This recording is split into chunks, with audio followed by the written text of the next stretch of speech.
Fields along the end line. Reverse layup, it is good! Wow! Donovan Fields! Forward pass, Nijo, left corner three. Book it. Last year, Fields lobs. Hollingsworth brings down the house with a monster two-hand jam.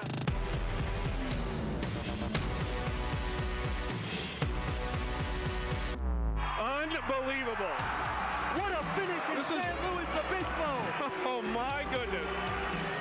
I do not believe what I just saw. You're watching Mustang GameDay. Welcome to Mustang GameDay, as today we have Cal Poly men's basketball as they host the CSU Bakersfield Roadrunners. My name is Ryan Giacomini. I'm joined by Matthew Ho. And to start our show today, let's take a deeper look at the matchup today and how crucial it is in the playoff standings. Yeah, great to be here, Ryan, with you. Cal State Bakersfield and Cal Poly right now, they're kind of in a mix right now between the 7th and the 9th seed to figure out who's going to make it into that top 8, into the Big West tournament. So the Mustangs took the last matchup 90-81 on the road in Bakersfield, and Cal Poly hasn't won a home game against the Roadrunners since 2007. Currently, right now, Bakersfield has a 16-3 overall record, but the Mustangs were able to pick up an earlier win earlier this season. Yeah, Bakersfield leads the Division I all-time series 16-3, but like you mentioned, Cal Poly did defeat them earlier this season and get some boards. Mustangs shot 54% from the field in that game and got to the free throw line 30 times. And on top of that, their defense was astonishing, holding Bakersfield to just 42% from the field. So hope to see something like that again today, where they're efficient on offense, they play good defense, they get to the free throw line. But on the other side, they have to stop Marvin McGee III. He was the primary guy for the Roadrunners last time they came out. He had 29 points, a game high, when Cal Poly traveled east to Bakersfield to play the Roadrunners. Yeah, Jamel Jones, too, is another key for the CSU Bakersfield Roadrunners. He was a JUCO All-American last year before making the switch to Bakersfield and is averaging 19 points per game right now at the Division I level. So for him, the transition has been seamless. Key for the Mustangs is going to be slowing him down on the offensive end. That's going to be, loading up the gap, showing that extra help defense, and making someone else beat from the Roadrunners. But Ryan, I want to take a step back right now and talk about just big picture overall this season, because obviously this is the first year in head coach Mike DeGeorge's tenure, right? And one thing he's been saying towards the end of this season is, hey, to his team, we're playing meaningful games in March. This is all that we can ask for. And if you think about it, this is a season, this is a great season as, kind of that first introduction to this new regime. And I think it's gone personally, pretty great. There's a lot of energy around the program, a new exciting style of play. You have the win over Stanford, and we're going to get into some of the other key wins throughout the season, but the one against Riverside, the 112-100 victory, here at my Athletic Center just a couple weeks ago in overtime. So, yeah, I don't think you could have really asked for a better start to their career. And like I said before, the team is playing meaningful games in March. You compare that to where this team has been in the 2 seasons before, where they were almost winless in conference play. I think it's a remarkable step up. Yeah, absolutely. Going from 0-20 in conference to being a respectable conference team that every single game could go either way against any opponent. There's a lot of respect around this program. Like you mentioned, a newfound energy around this program. Fans are excited. I was here for that game with my parents last weekend, the 112-110 overtime win, and it was electric. We had such a good time. It was incredible to come out and see them play. Just one of the best games of the season so far. Putting up 112 points in a college basketball game is almost unheard of. Yeah, and after this break, we're going to go to break right now. The next, we're going to talk about one of the biggest games of the season for the Mustangs. We're under 2 hours away from tip-off, but before that, we're going to take a look at the Mustangs' last home game against UC Riverside. That game Ryan was just talking about, that overtime win over the Highlanders. Whoa! Stick! I'm here at Carrizo Plain National Monument, where Cal Poly's advanced field geology class is learning about the stratigraphy of the area. We are currently trying to measure these layers as we travel uphill up the side of Powerline Canyon. We are currently measuring the thickness of beds and separating them as we go up and describing the different particle sizes that we find along the way, different characteristics that we can see in each bed, and just trying to describe what distinguishes each bed from one another and how we can use that to put this location kind of in the chronology of the geology of the Central Coast. We're taking the staff and we're measuring bed thicknesses with the staff by like leaning it perpendicular to the bedding planes and then measuring the thickness and then describing all the rock in that thickness. All of our classes are field trips, and so we don't really have a lot of lecture and like sitting in a classroom. It's all outside, and our classroom is the outside. As a geologist, you have to go out there in the field and you have to go see all the rocks in order to actually understand it, because so much of it is just like the landscape and being out here. And so the only way that you can like really learn about geology is by being outside and like seeing it for yourself. I've never done this before. A lot of people in this class have taken stratigraphy, which is basically this for a whole quarter, and I haven't, so I'm kind of learning the whole process, like start to finish. This would be hard to learn through a textbook for sure. For Mustang News, I'm Chloe Hodge. Welcome back to Mustang Game Day. Matt and I are sitting courtside at the Mott Athletic Center as we're going to take a look at that previous home game last Saturday as Cal Poly was able to defeat the Highlanders in overtime. Yeah, after going down multiple possessions with just a few minutes left, graduate guard Jared Hyder led a charge back for a comeback win. He ended up finishing the game with over 20 points and multiple made three-pointers. And the Mustangs ended up outscoring UC Riverside 17-5 in the 5-minute extra time period. Here's more from Mustang News video director Anthony Mollison on the Mustangs win over UC Riverside. I'm here inside of Mott Athletic Center where Cal Poly men's basketball just took on UC Riverside in an overtime thriller. Currently on the outside looking in for a postseason berth, every game is almost a must-win scenario for the Mustangs. The energy level was high out of the gate, and both teams went back and forth throughout the first half. Peter Bondel was aggressive early, scoring 14 first-half points and finishing the game with a career-high 24. The Mustangs were forced to rely heavily on freshman guards Bondel as well as Caden Ward, with key contributors Owen Kuntz and Mac Riniker both in early foul trouble. The fast-paced, high-scoring affair continued into the second half, but Cal Poly found themselves with their backs against the wall late into the game. There were some things in that kind of 5 minute to 3 minute mark that were like kind of like gut punch mistakes or missed free throws or whatever that really could have broken our spirit. With 2 minutes remaining, the Mustangs trailed by 8 points. From that point onward, senior guard Jared Hyder took over. He scored 11 points within the final 2 minutes to help close the gap. Along with clutch buckets from Isaac Jessup and game-tying free throws from Owen Kuntz, the game would be sent to overtime. The momentum would carry into overtime, with Hyder continuing his scoring outburst and finishing with 25 points. I kind of just knew that if we were going to win, I had to put my imprint on the game and take it over. Cal Poly would ultimately win by a final of 111-100. The Mustangs still hold 9th place in the Big West after the win, needing to finish in the top 8 to make the postseason. We're in these meaningful games, and that's what we wanted. We want to be in this circumstance where the games matter, and we got a chance to continue to advance, and that's what basketball's about. And so it's exciting to be in this situation, and we're going to try to make the most of it.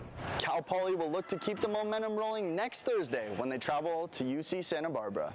For Mustang News, I'm Anthony Mollison. Yeah, great game recap of the Mustangs' thrilling win over the Highlanders from our video director, Anthony Mollison. Yeah, Jared Hyder, that's a huge game down the stretch, and I think it was a perfect, kind of epitome of what's this season kind of been. Jared Hyder with his big game, but also Peter Bandel and also, Caden Ward having, huge games as true freshmen. Yeah, it allows them some breathing room, too, especially with the loss that they had down in Santa Barbara on Thursday. Just gives them a little more wiggle room. If they would have lost that game and lost that Santa Barbara game, their playoff hopes would be way less. Yeah, now we're going to talk a little bit more with Mustang News reporter Amanda Avila, who has a little bit more to share about the Mustangs' recent stretch of games. Thanks, Matt. I'm here courtside at Mott Athletic Center, where the energy was through the roof last Saturday in that thrilling game against UCR. That offensive showcase was the highest scoring Cal Poly game since 1988. And the performance marks only the 6th time in the program's Division I history where the Mustangs have scored 112 points or more in a single game. The excitement carried over into the blue-green rivalry game on Thursday evening when the Mustangs traveled to Santa Barbara. After a buzzer-beater loss at home to UCSB last month, the Mustangs were eager to get revenge on the Gauchos' court. Owen Kuntz led the charge with a game-high 23 points, while fellow guard Jared Hyder added 17. Despite cutting a double-digit second-half deficit to just 6 points with 9 minutes remaining, Cal Poly ultimately fell to UCSB. Despite the loss, Cal Poly still has an outside shot at getting into the Big West tournament. The Mustangs are going to need a lot of energy from Mott to get the job done today and inch closer to the postseason. One player who will certainly bring the energy is junior forward Aaron Price Jr., one of the few returning players from last season. For Cal Poly, he has emerged as a vocal leader of the team. When he's on court, you can rely on AP to bring a high-intensity style of play. That often can provide a spark for the team. Earlier this week, I had the chance to talk to Aaron about his on-court persona, but that doesn't tell the full story about who he is. When he's not throwing down dunks, he's studying, making music, and you might even see him at the Chick-fil-A on campus. Let's take a look. Third-year forward Aaron Price Jr. is an unstoppable force, full of energy and determination both on and off the court. As an electrical engineering major, Price focuses on time management and collaborates with professors to balance his demanding schedule. A day in the life of AP, I wake up at 7:30, get my word for about 30 minutes, take a little shower. Then I come on to campus. I get the same thing from Chick-fil-A every single day. I get a 10-count chicken mini with a hash brown and a large lemonade. So I eat my breakfast. I study for a little bit. We got practice at 10 o'clock. So from 10 to noon, we're practicing, lift at noon. After my lift, then I go back to Chick-fil-A, get another probably 2 chicken sandwiches. Then I go to class from 2 to 4. After 4, I go hang out in base and study up with, a couple of my line brothers from my fraternity and a couple of people from Black Student Union. And then after that, I go home, probably study a little bit more, make some music, make some food, and then go to sleep. Beyond basketball and academics, Price channels his drive into pursuing hobbies and creative passions. Obviously, I'm a vice president of Phi Beta Sigma Fraternity Incorporated, so I take a lot of pride in that and the connections that it's helped me with. But my 2 probably biggest hobbies off the court is music making. I love to make music. I have a little studio set up in my room. And then my second hobby, it's not really a hobby, it's more of a relationship and lifestyle, but it's praising God, you know what I'm saying? So, I give a lot of all of my successes and all of, everything, my story and everything I get out to God. And so, I take a lot of pride in that too. As one of the few returning players, he's known for his unwavering hype man mentality. Teammate and close friend Jackson Mosley values his leadership and presence on the court. Oh, he contributes a lot to the team, actually. He's really like one of our main energy guys. Whenever he comes on the court, always just picks the energy up. Like, no matter if we're down 30, up by 30, it's a tie game. He's always there, providing energy that he needs, trying to do what the coach wants him to do. And you could just see that he really has passion for the game. Despite his many commitments, Price remains fully dedicated to his role.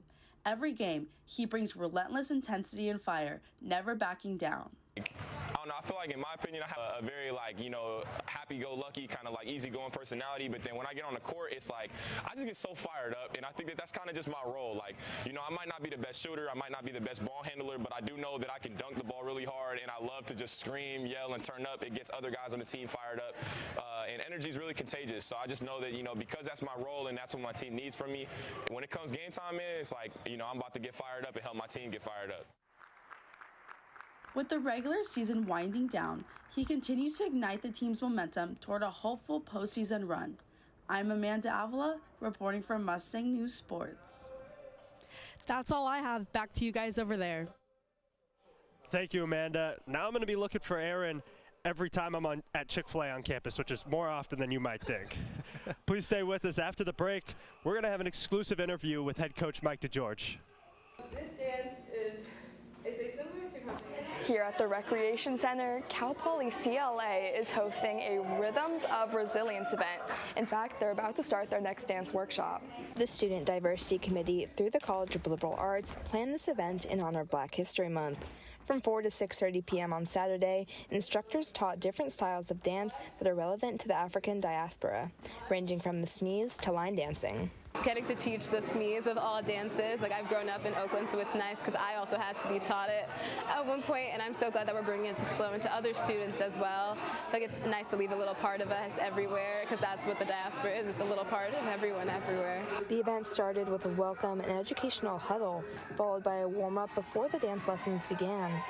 It was just a really nice way to just kind of get out of my head and meet new people and just have a good time while sharing pieces of my culture. The Rhythms of Resilience event comes from the work of the 12-person Student Diversity Committee. Each month they host a different workshop with a different theme. This month their theme was resilience, and Nyla DeBose, who was on the committee, said that they wanted this workshop to be fun and social while still honoring the theme.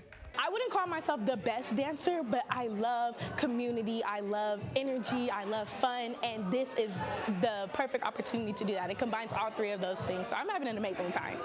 For Mustang News, I'm Emmy Burris. Welcome back to Mustang Game Day.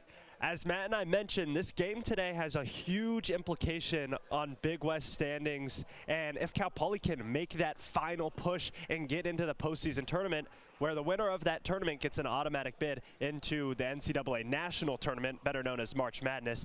Let's take a look at the current standings. Cal Poly is sitting in that 9 spot behind Hawaii. They're a game behind Hawaii and 2 games behind Bakersfield. 7 is the highest they can get in the standings. If they were to beat Bakersfield today and Hawaii were to lose today in their game to Davis, Cal Poly would be sitting in that 8 spot as the final team to make the tournament.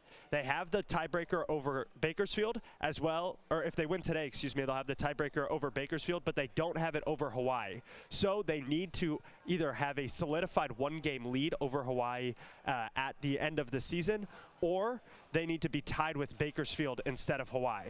So there's a lot that could still happen. Today's game is huge because Cal Poly plays Bakersfield, and then Bakersfield and Hawaii play each other on Thursday of this week. The best case scenario for Cal Poly would be they win out, Bakersfield loses out, and Hawaii goes 1-2 with their only win being that game against Bakersfield. That would solidify them in that 7 spot, which means their first round matchup would be UC Davis. So there's a lot that could happen. There's a lot of shuffling, a lot of shaking that could happen. Cal Poly, as I mentioned, they have the game today against Bakersfield.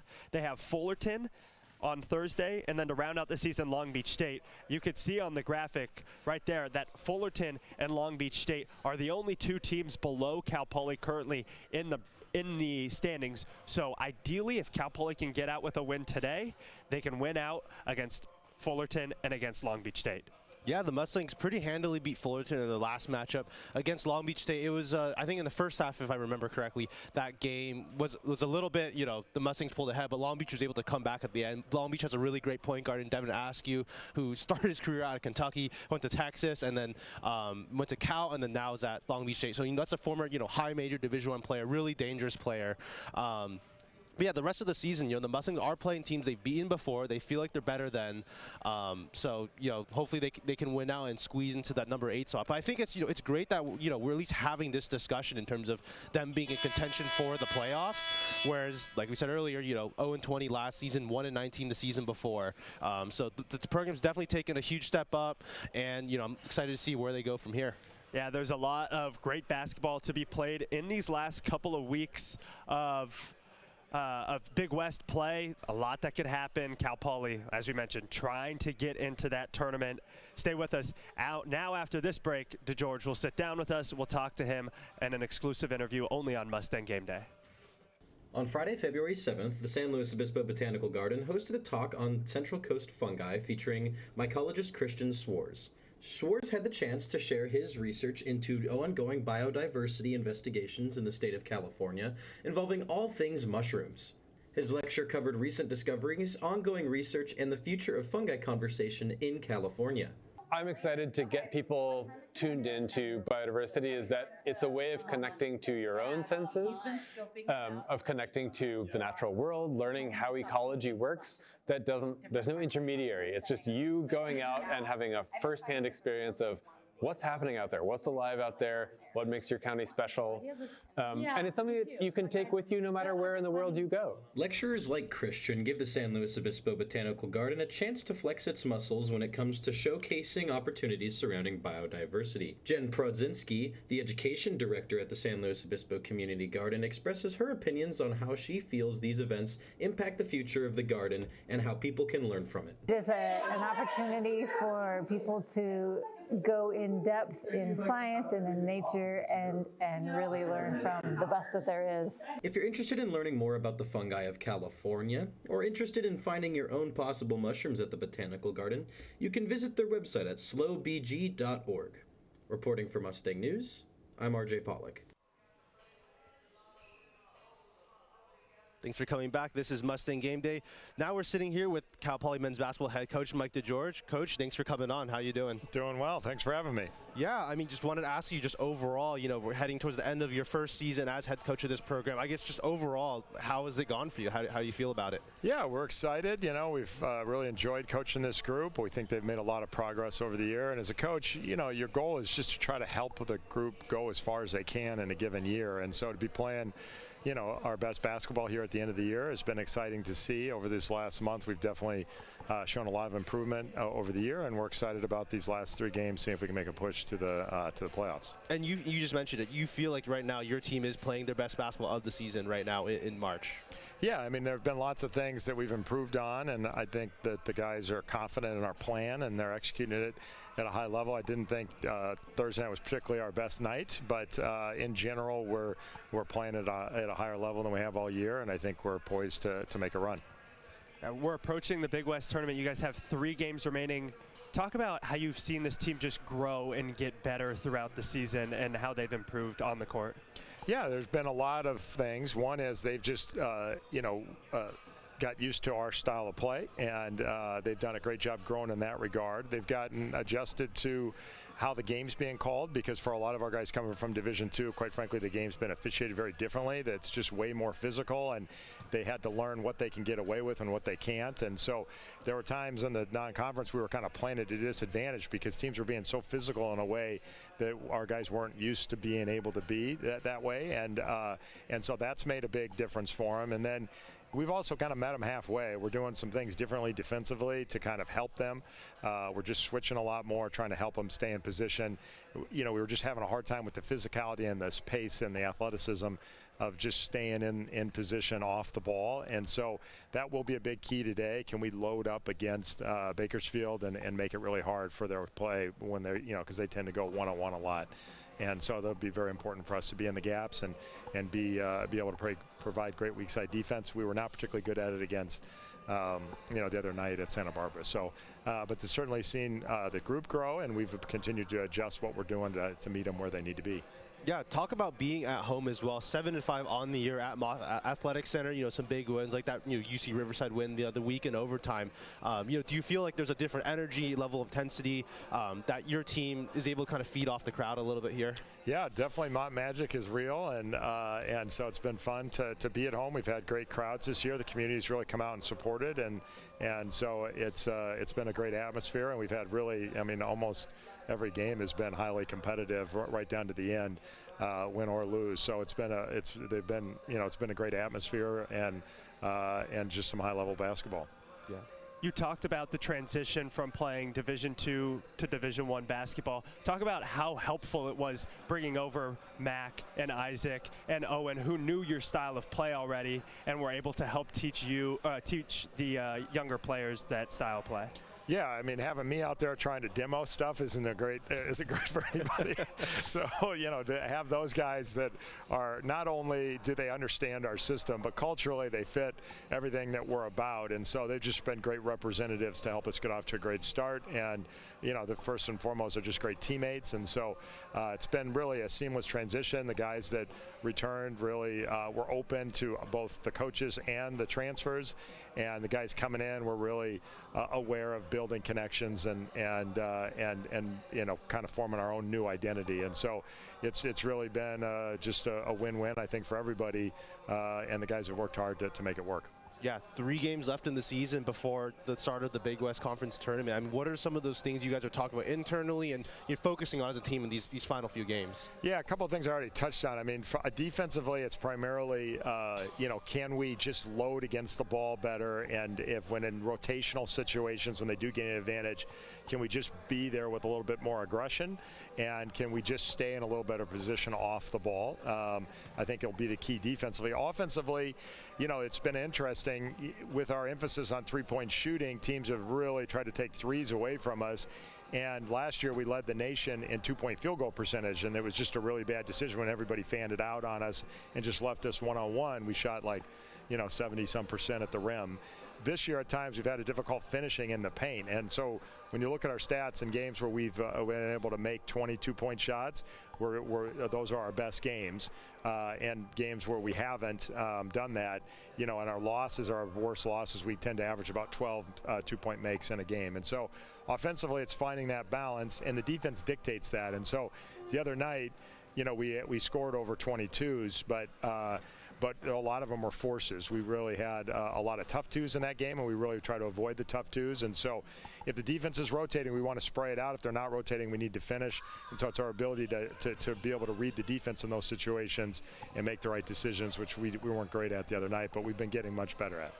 Yeah, thank you for coming on, Coach. Appreciate you stopping by Mustang Game Day, and look forward to seeing what's going to happen out today on the court. After the break, we're going to get into some of the key players Cal Poly has in store for this season.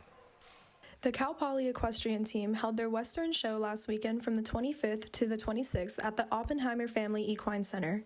Several schools traveled to Cal Poly to demonstrate their horsemanship skills. We have Cal Poly Pomona, I think Sonoma State is here. We have Reedley College, College of the Sequoias or COS, Stanford University, and UC Davis. I think our Western show is probably one of the highlights of our equestrian team, probably one of our biggest events that we have.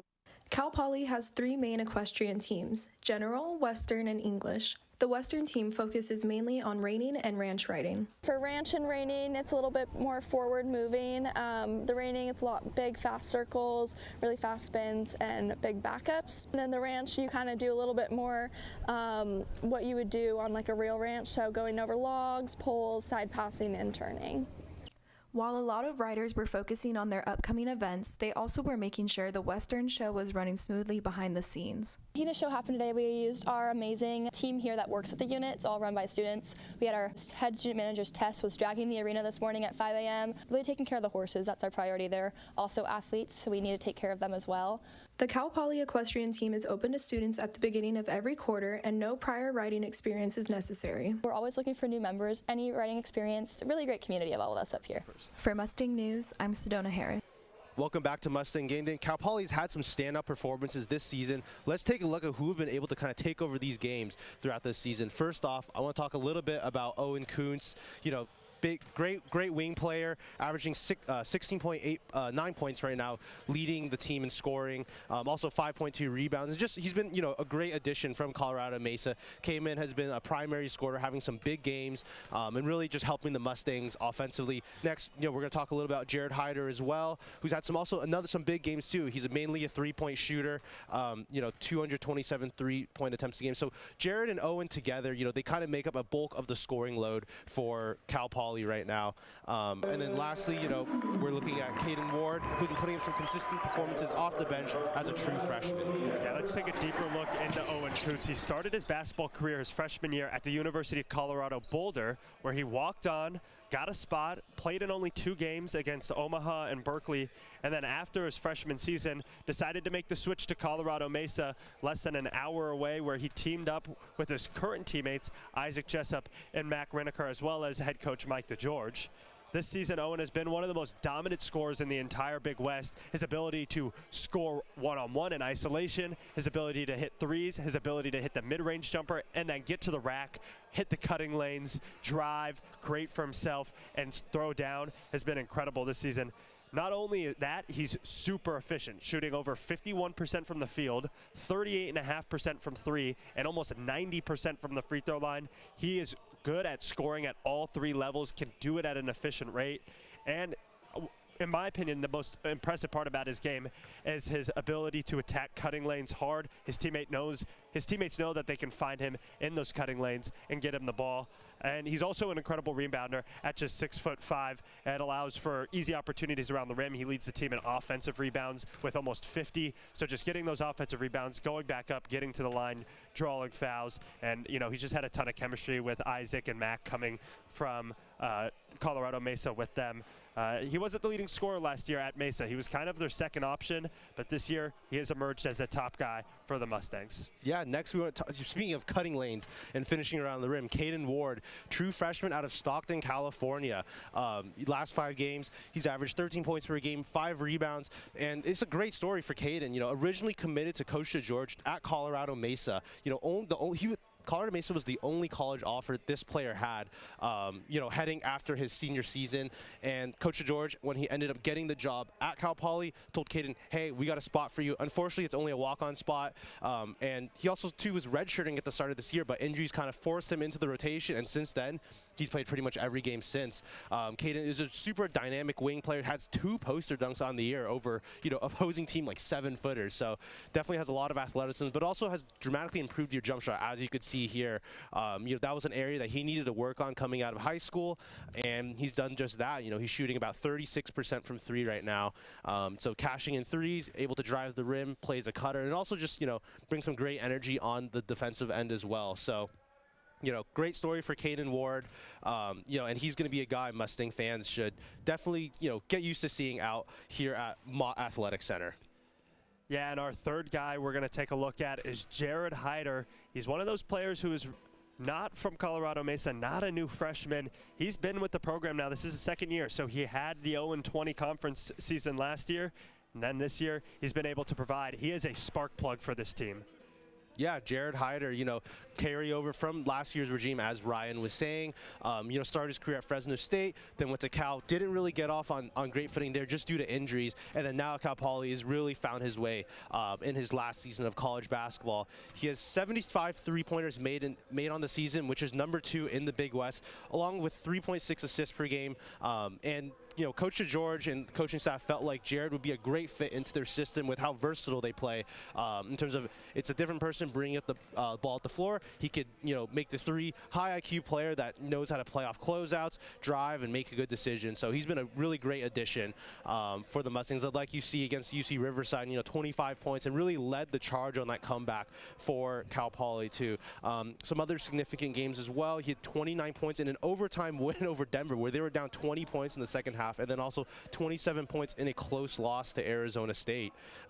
It's just great to see overall Jared having a great close to his college career. He also just hit the 1,000-point mark against UC Santa Barbara on Thursday.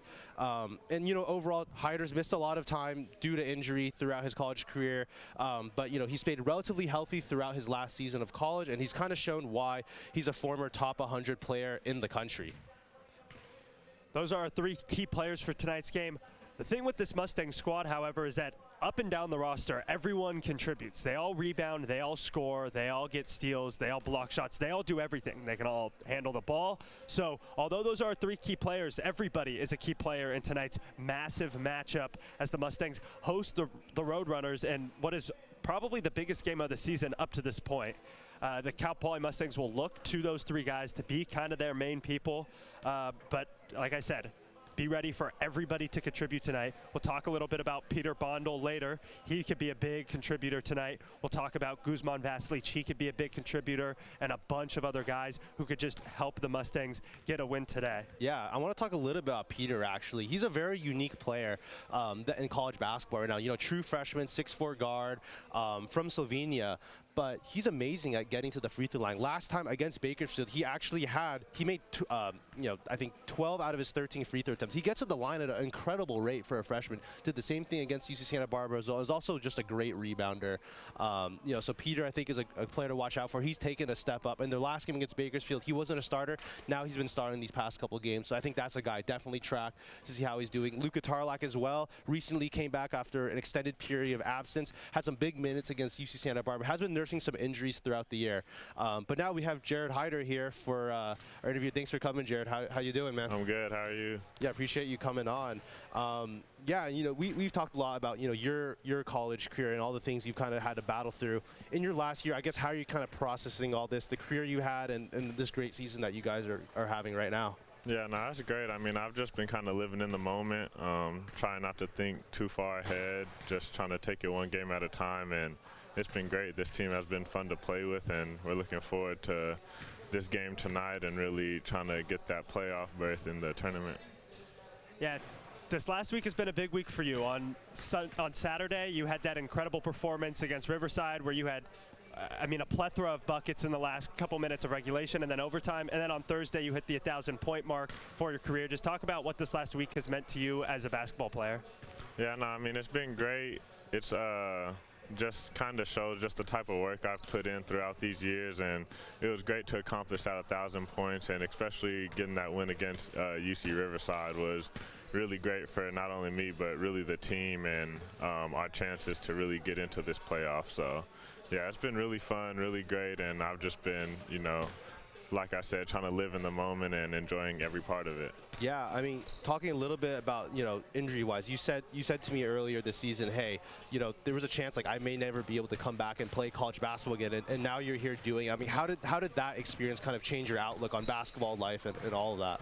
Yeah, no, it was life-changing for sure, going through those injuries and just kind of the mindset I had to switch into.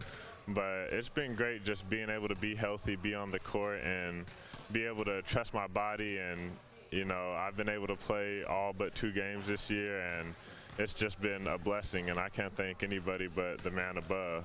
Yeah. Is this the healthiest you've been? Like, this is the most games you've played throughout your college career in a single season? Yeah.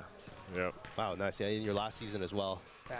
It's been so fun to watch you on the court. How have you been able to adapt to the new play style of Mike DeGeorge and him bringing in players like Mac and Isaac and Owen, and how have you been able to play alongside them as well as, you know, adapt to that new style? Yeah, no, the new style was definitely something very different from what I'm used to, but the coaches here are great, and me as a player, I have a high IQ, so it was easy for me to kind of see what they wanted and see their vision, but they made it a lot easier too with the way they teach it and the way we practice every day, just being able to implement the way we play on the court through just practice every day. And then the guys like Owen, Mac, Isaac, who came in with him to kind of help push that agenda that they have, helped a lot. Those are just great guys, and you see them on the court. They're a big part of what we do here. Yeah, I mean, you know, there's some of the older players, like, you know, like you said, the guys from Mesa, you as well, but also you guys had some younger contributors too, and Peter, Caden, Goose. What have you seen from those players throughout this season? Yeah, no, just the growth has been amazing to see, especially as an older player now, being on that other end, just seeing how much they've grown from the beginning of this season to now, and just the amount they contribute now, and now that we need them in these games. It's been great just to see those young guys flourish in this system and just be able to play around us. You mentioned your high IQ, and I gotta agree, you also lead this team in assists. I feel like it's a pretty underrated part of your game, your ability to pass. Talk about, you know, what you see out there with so many other scorers as well who can put the ball in the basket. What do you see out there that allows you to contribute in the passing game? Yeah, I mean, the biggest thing for me was really just watching film helped a lot in terms of just seeing the court, and especially this year, a lot of teams give us different coverages, so just kind of having the mindset of being aggressive and giving what the defense gives me, so kind of reading that backside, that help guy, and if they don't rotate over, I'm able to go finish, but a lot of times they are, and I'm able to spray out to these guys and trust in them and hitting shots, and we have great cutters on the team as well with Mac and Owen, and just kind of being on the same page with them and being able to react like that, yeah, it's been great. Yeah, returning back to this game, you know, this is huge for you guys in terms of, you know, just postseason, you know, implications. What are some of the keys that you guys are focusing on heading into this matchup today? The big thing is really defensively. We know offensively what we're trying to accomplish, but it all starts on defense. In order to push the pace, in order to get in transition, we have to get stops on defense. And they're a big one-on-one team. So we are really just focused on guarding our yard, but also being in those gaps, making sure that they don't see open lanes when instead of thinking they're in ISO one-on-one against players. Yeah, and before we let you go, we got to ask, because we just did a story on Aaron. Do you go to Chick-fil-A with him often? I know he's going there twice a day right now. Is that something y'all do together? No, I do not go I don't have that type of money on me. So, yeah, I don't go to Chick-fil-A too often, but 2 times a day is kind of crazy. I got to talk to him about that. Yeah, I don't know about the nutrition there, but 2 times a day Chick-fil-A. But hey, a lot of protein at least, a lot of protein. Yeah, that's true. All right, stick with us, because after the break, Ava Cuesta is going to talk about the new energy that this team has brought to the Mott Athletic Center. Yeah. All right, thanks, man. Appreciate it. Most commonly reoccurring furry characters on campus. 2 is a student and member of Cal Poly's new furry club. While she has gotten negative interactions online, she says people on campus have been accepting of the club. Everyone's been super friendly, super welcoming, super nice, and everyone wants to be like, I want to take a picture with you, I want to get a hug, stuff like that. It's been pretty amazing. Since becoming an official club this quarter, 2 says she feels much safer fursuiting on campus. We're official, we're recognized by the school, we have permission to be here. Trev, one of the founders of the club, says the winter club fair was a mostly positive experience. People have mixed emotions about seeing us a lot of the times, a lot of just weird glances at us, which, I mean, I don't blame them. I'm wearing a giant weird costume on campus. Like, I have some self-awareness too. Furry Club hosts Friday meetings for members to learn the basics of the furry community. Everything from vocabulary to designing a character. In case they come and they don't know what a furry is, they've never interacted with furries before, we just want to make a safe and welcoming space for you to explore. 2 and Trev and the rest of the Furry Club hope that the club creates better understanding of the group and the Cal Poly community. We got our name out there really well. I think a lot of people just can't forget that they saw us there. Jeremy Garza, Mustang News. An hour and 20 minutes away from tip-off and what's the biggest matchup of the season for the Mustangs. And now let's send it over to another sideline reporter, Ava Cuesta, who has some information on how the fans here at the Mott Athletic Center have a newfound energy for this year's team. Yeah, thank you, Ryan. As I frequent these games, along with alumni, families that are looking for a kids-friendly sports game, and professors, I've seen a great change in energy in this past season. Since killing our Big West losing streak with 5 wins at home, fans have been showing up and showing out for these last games. We've celebrated an overtime victory, which was such a thriller, and the crowd was so fired up for that Black History Month game. Key players such as Caden Ward and Peter Bondel played career-high minutes, and players stepping up and showing out for this great prospect for that upcoming season. So this translates into a more spirited game, and this season is known for their fast-paced games and high tempo, a new style that head coach Mike DeGeorge has brought to the court. I think the regulars that continue to show up for our Mustangs each weekend feel a personal connection to our team, especially this year with the underdog story and role that we are carrying. Showing up for our players is so important to the culture of the game. It's not just the on-court action that keeps the excitement alive, but the timeout games and fan interactions that make these matchups even more fun. Getting involved in timeout games such as shooting hoops on the court for a prize, relay races, and the kids, of course, screaming at the absolute top of their lungs for free pastries keeps the great energy flow throughout the game. The energy that we bring as fans doesn't just make the game more fun, but it fuels our players and it helps them push to victory. That's all I got, guys. I am your Mustang Sports Sideline reporter. Back to you, Matt. Thanks, Ava. Yeah, I really think the pace of play this year has been really exciting to watch. There's a lot of fast breaks. The other team scores and we're immediately, taking out the ball, inbounding it right away and getting up the court and trying to score as quickly as possible. And also just a great mix of young talent with, like Peter, Caden, Goose, like I was saying earlier, but then also, Owen Kuntz, Jared Hyder, Mac Riniker, Isaac Jessup, Ethan Menzie. So, it's been a great group just watching this team kind of come together and figure things out, going all the way from that Stanford win earlier in the season, which you saw clips of earlier, all the way till now where they're fighting to get into that Big West tournament. Yeah, and I think that Stanford win has a lot to do with the energy of the fans. That was a big win. That was the first time Cal Poly has beaten an ACC team in a long time. Ever.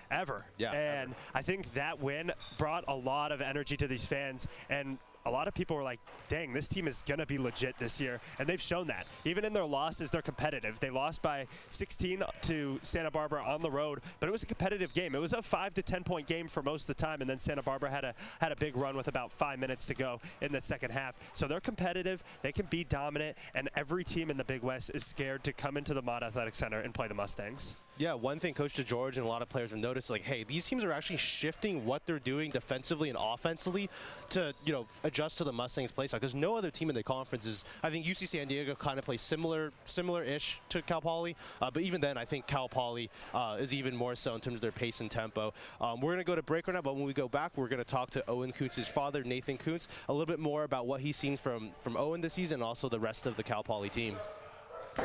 Located in downtown SLO, Texture is more than just a hair salon. It's a place where Black beauty is celebrated and nurtured. Founded as part of a larger initiative of Race Matters SLO, the salon also acts as an event space. Race Matters SLO is an organization that holds events that respond to racial and social injustice, support the community, and amplify Black voices. Historically, Black barbershops and hair salons have been cultural hubs for community organizing, community gathering, entrepreneurship. The salon features rotating stylists and also offers a retail space showcasing products from Black-owned businesses. Capricia Daniels is one of the stylists at Texture and is a licensed cosmetologist and trichologist. Running her own salon in Bakersfield keeps her busy, but once a month she comes to SLO to do hair. Sometimes we just don't, love our natural self. We don't love the texture that comes out of our hair. But the joy is being that I do, I get to encourage my clients to just embrace it because it's beautiful, Tamisha Lee has been coming to Texture ever since it opened. After moving from DC, Lee said that having a space that reflects her identity has been invaluable. It's the sense of home. Home is where the heart is. My family is not here with me, but coming here makes me feel like I have a little bit of family because it can be difficult going places where you don't see people that look like you. For Mustang News, I'm Lauren Quijano.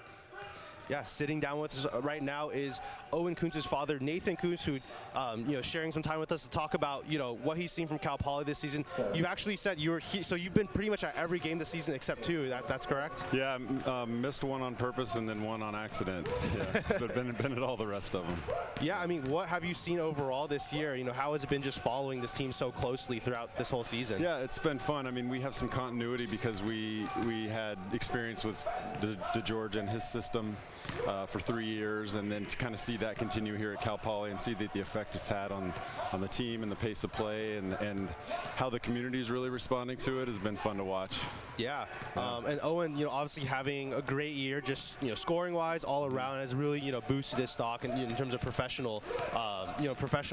How has it just been watching him, take that big step up this year and be like kind of the primary option for a Division I team?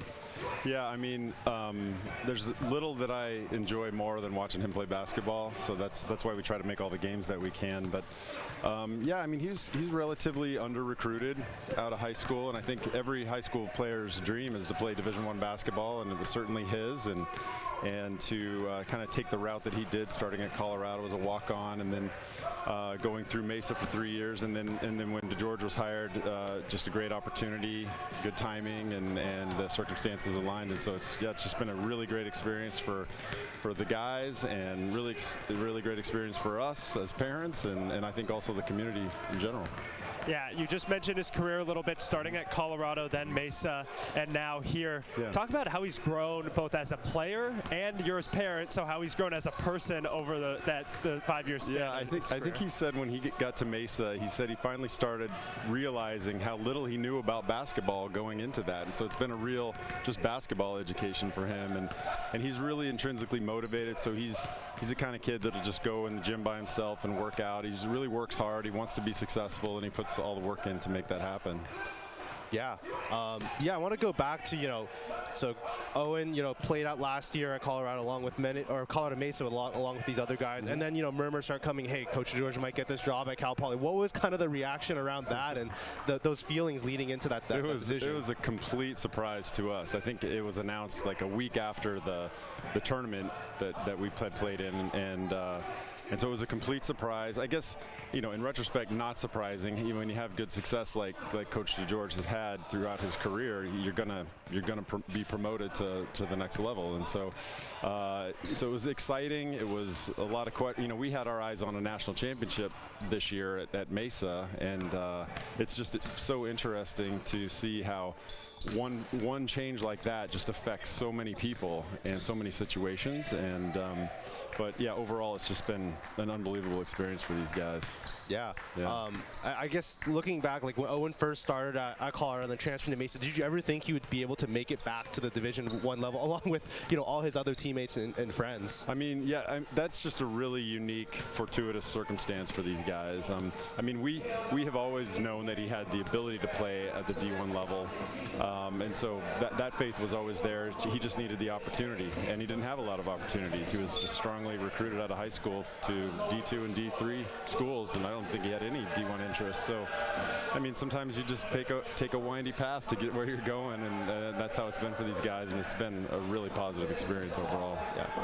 You've been able to attend a lot of the games this year, a lot of games in this building. How have you experienced Mott Magic and all the special things it brings to the players on the court? Yeah. I mean, it's really fun to see the community taking to this team. I think that's what I noticed the most. And just we sit in the same spot every game, and the same people sit around us. I mean, the team, even though maybe they haven't been as successful historically as the community would have liked, they still have these ardent supporters who are out there every single game, and that's really fun to see. Yeah, and it's just fun to be in here when you know there's some exciting stuff going on in the games, and to see the crowd react, and to watch your boys out there having a great time doing it. Yeah, definitely. Yeah. Is there any, I guess, favorite game, favorite moments that stick out to you from this past season that we had? That one's pretty easy. That win over Stanford was a pretty special experience. I mean, we had just come off a 4-point loss to ASU at that time, and so we were kind of on a roll and feeling confident, and just to see all these guys gel in that game and take it to Stanford was really exciting. Yeah, I guess what was your expectation going into that one? And you know, seeing how close we got to ASU, you just believe. And I mean, I guess you probably wouldn't bet on a win, but to have it happen was just such a fun experience. Yeah. For these guys. Yeah. And it really kind of showcased, you know, what they're capable of. Mm-hmm.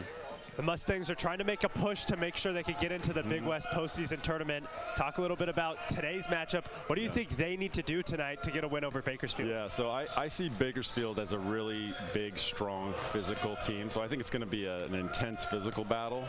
And they also got some revenge on their minds because we took them out at their place, you know, a month or so ago. So yeah, I think it's going to be a real battle. And for both teams, you know, the conference tournament is on the line. They're both flirting with the line of getting in, and so it's really a must-win for us today, as I see it. And I think it's going to be a battle. Yeah, definitely. Excited to see how this one plays out. Thank you, Nathan, for coming and sitting down with us to spend some time on Mustang GameDay and answering some of our questions. After the break, we will give you our keys to the game as Cal Poly gets ready to play the Cal State Bakersfield Roadrunners. Cal Poly students and staff rallied on Dexter Lawn on Friday in solidarity with undocumented immigrants, calling for action against President Trump's mass deportation plans. Second-year journalism major Amira Gutierrez organized the protest after seeing how mass deportations nationwide have affected the San Luis Obispo community. We have so many Cal Poly students who are directly impacted by this issue right now. You know, a lot of fear going on. Like, we have students here that are reaching out to their families every day and just not really sure about what's going to happen. So just offering that support and giving us a space where we could all be together and kind of stand through this together. Protesters arrived at 11 a.m. with signs to show support, and a student band performed traditional mariachi songs. Era rodar y rodar. Rodar y rodar. Rodar. Associate Professor Brianna Ronan handed out red cards to students with information in English and Spanish about what to do if approached by an immigration officer. This is just a reminder about what your constitutional rights are, non-citizens, citizens alike, and everyone should keep this on them. The more that we normalize the use of this card, the more that it doesn't mark anyone as being undocumented. So yeah, that's why I'm here passing them out. The protest emphasized the importance of standing together as a community as people participated in chants supporting immigrant rights. Third-year comparative ethnic studies major Mariana Joanna Perez says this protest is the start of a larger movement for equity and justice at Cal Poly. We're here for collective liberation, and so this is just the beginning, and I hope people feel empowered and ready to keep going and keep fighting for the liberation of all students, not just undocumented students, but all students that are oppressed under this institution. For Mustang News, I'm Layla Schumann. The Roadrunners and Mustangs are getting ready behind us as we are sitting courtside with just over an hour before tip-off of one of the biggest games of the season. Let's look at our 3 keys to the game. Yeah, first off, rebounding I think is going to be big. Mustangs are at a size disadvantage. Most games they're, coming into, Mac Reneker's office, 6'5". He's sitting right behind us here on the sideline. But standing at 6'5", he's really strong and you could guard players. But rebounding wise, if there's a guy 7 foot, you're trying to box out, they can just kind of pluck the ball over your head. So obviously boxing is key, but also preventing the Roadrunners from getting into the paint. That's a big part of rebounding as well. If they're able to break the paint and, get to the rim, they're already at the basket. They're going to be able to just grab rebounds over the top. So keeping them out of the paint, but also boxing out when we have the opportunity, that's going to be the one key for the Mustangs. Yeah, the Mustangs are just a middle-of-the-pack team when it comes to rebounding, and they are dead last in opponents' rebounding and rebounding margin. So, like you mentioned, going to be a big key. Bakersfield is also top 3 in the Big West in total rebounds, offensive rebounds, and rebound margin. So they're a good rebounding team. Mustangs are not. So they got to see if they can try to make that margin even or even win that rebounding battle. I think the next key to our game is going to be the freshman contributions. We've talked a lot about Caden Ward, Peter Bondel, and Guzman Vasilic. Those 3 are going to have a big impact. Guzman and Caden probably see them out in the court for about 15 to 20 minutes tonight. Bondel most likely will get the start after starting the last 3, and we'll see him on the court for between 30 and 40 minutes. Let's first talk about Ward. He could be a spark plug off that bench. You mentioned earlier his 2 posterizing dunks. The one last week against Riverside, I mean, he cocked that thing back and stuffed that defender in the rim. And it lit up this entire Mon Athletic Center with about 1,000 people in here. Everybody was on their feet. And he could just be an energy for this team and can provide some offense, can be quick and stealthy on defense, pluck the ball away, get some steals, provide some extra opportunities. As well, taking a look at Bondel, he started the last 3 games, and in each of those last 3 games, he's averaging just about 35 minutes a game, 16.3 points per game, 7.7 rebounds, and he is taking really good care of the ball, being the primary ball handler, averaging only 2 turnovers per game for a freshman playing 35 minutes a game. That's extremely impressive. So if he can continue to take care of the ball and be a factor, scoring 15 plus today's game, that'll be a huge piece for them. Lastly, Guzman Vasilic. He is the only Uruguayan native in Division I basketball this season in the entire nation. And he's not somebody who's going to fill the box score with a bunch of points, a bunch of rebounds, a bunch of assists, but he can get down and dirty. He can guard a taller player. Even though he's only sitting at 6'4", 200 pounds, he can guard somebody 6'8", 6'9", even up to 6'10", and really limit them offensively. And he is super impactful in other ways on the court. He's just an energy guy. He comes off the bench ready to go with fresh legs. And he also is a pretty good ball handler for a freshman and allows guys like Kuntz and Reneker and Jessup and even Jared Hyder to play off the ball, which they prefer to do. And yeah, he could just be a really big impact player for this team.